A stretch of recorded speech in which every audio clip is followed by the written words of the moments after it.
인류 최고의 천재, 폰 노이만은 게임 이론과 컴퓨터의 기본 구조를 개발한 헝가리 출신의 천재 수학자이다. 폰 노이만의 천재성은 어릴 적부터 두각을 보였다. 8살에 미분과 적분을 이해하고 영어와 프랑스어, 독일어 등 7개의 외국어를 자유자재로 구사했으며 12살에는 노벨 물리학상 수상자인 유진 위그너에게 정수론을 가르치기도 했다. 여담으로 당시 정수론을 배우던 유진 위그너의 나이는 13살이었는데 나는 13살에 뭐했지? 폰 노이만은 뛰어난 천재성으로 일찍이 박사 학위를 취득했다. 22세의 나이로 부다페스트 대학교에서 수학 전공으로 박사 학위를 받았는데 공학자가 수학자보다 돈을 더 벌 수 있을 것이라는 아버지의 권유로 취리 연방공과대학교에서 화학공학 석사 학위를 추가로 취득했다. 대학 졸업 이후 논문 작성에 전념한 폰 노이만은 한 달에 한 편 꼴로 논문을 발표하며 논문을 월간지마냥 작성했는데 논문의 내용도 가벼운 내용이 아니라 수학계와 과학계에서 매우 중요한 내용을 다루면서 단숨에 명성을 쌓아가며 학계의 이름을 알렸다. 폰 노이만은 워낙 뛰어난 천재성 때문에 관련 일화가 매우 많은 수학자이다. 폰 노이만은 컴퓨터를 개발할 당시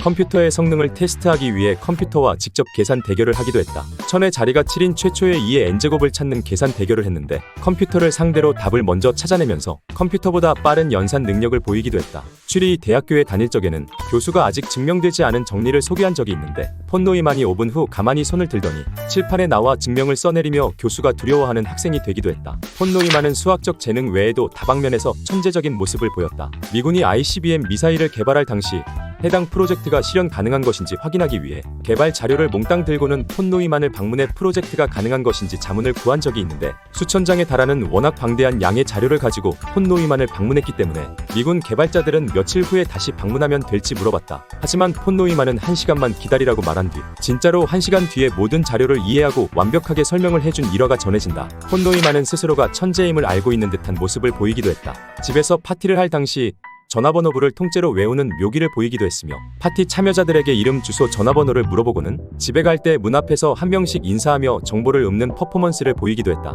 하루는 동료 수학자가 며칠 동안 밤을 새서 문제를 풀고는 폰 노이만에게 장난을 치려고 자신이 문제를 풀었다는 사실을 숨긴 채 같이 문제를 풀자고 폰 노이만을 찾아간 적이 있는데 밤새 문제를 푼 자신과는 다르게 폰 노이만이 문제를 술술 풀어나가고 가장 어려운 부분만 남겨놓자 화난 수학자는 답을 말하고 나가버린 적이 있다. 폰 노이만은 30분 동안 어떻게 자신보다 문제를 빨리 풀었는지 고민했는데 결국 수학자가 미리 답을 알고 있었다는 사실을 이야기해주자 그제야 웃으면서 밥을 먹으러 갔다는 일화가 전해진다. 모든 현상을 수학적으로 이해할 것 같은 이과형 인간 폰 노이만은 의외로 가톨릭 신자였다. 평소 신의 존재는 입증할 수 없다는 불가지론자였지만 신의 존재를 믿는 것이 믿지 않는 것보다 이득이라는 파스칼의 내기에 영향을 받아 가톨릭 신자가 된 폰 노이만이다. 종교를 믿게 된 이유에 대해 파스칼의 내기 이론 외에도 죽음에 대한 두려움을 꼽으며 죽음이 두려워 종교를 믿는 인간다운 모습을 보이기도 했다. 폰 노이만은 다양한 분야에서 업적을 남기며 학문적으로 바쁘게 살았을 것 같지만 의외로 방탕한 삶을 살았다. 동료 수학자의 증언에 따르면 여자와 스포츠카라면 자다가도 벌떡 일어날 위인이라고 언급될 정도인데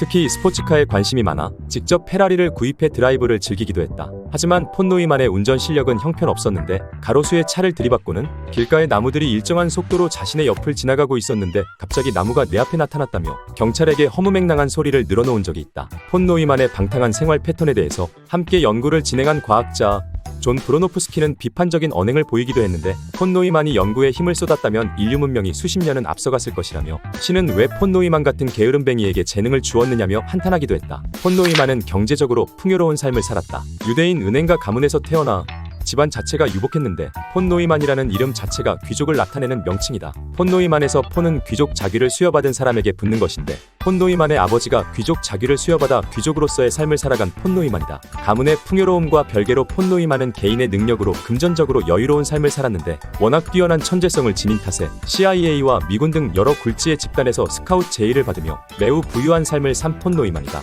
여담으로 폰 노이만은 자가용으로 매우 고가의 차량인 페라리 500 몬디아를 타고 다녔으며 프린스턴시에서 살 당시 지역에서 가장 큰 집에서 살며 풍족한 생활을 누렸다. 폰 노이만은 2차 세계대전 중 핵무기 개발 프로젝트인 맨해튼 프로젝트에 참여했다. 당시 핵무기의 위력을 본 과학자들은 핵무기의 파괴력을 보고는 더 이상의 핵무기 개발에 회의적인 입장을 보이기도 했는데 폰 노이만은 핵무기 개발이 반드시 필요하다는 입장을 고수하며 핵무기 개발을 성공적으로 마무리했다. 핵무기 사용에 있어서도 강경한 입장을 고수한 폰 노이만인데 일본의 핵무기 투하 지점을 논의할 때 문화재가 많은 교토에 원자폭탄을 투하할 것을 주장하며 도시를 완전히 말살해 일본의 문화적 가치를 섬멸할 것을 주장하기도 했다. 폰노이마는 방사능의 영향으로 골수에 췌장암이 전이되어 53세의 나이로 사망했다. 폰노이마는 미국의 군사 기밀을 너무 많이 알고 있어서 면회할 수 있는 사람이 극소수였기 때문에 쓸쓸한 말년을 보냈다. 병실에서도 노트북을 이용해 저술 활동을 이어가고 있었는데 컴퓨터 알고리즘 병목 현상을 연구하던 중 결국 연구를 끝마치지 못하고 세상을 떠난 폰노이만이다. 폰노이만은 병원에서 말년을 보낼 때도 기억력에 관한 일화가 전해지는데 동생이 파우스트의 독일어 원문을 읽어주다가 잠시 멈추자 폰노이만이 예전에 읽었던 구절을 떠올리고는 다음 구절을 읊었다는 일화가 전해진다.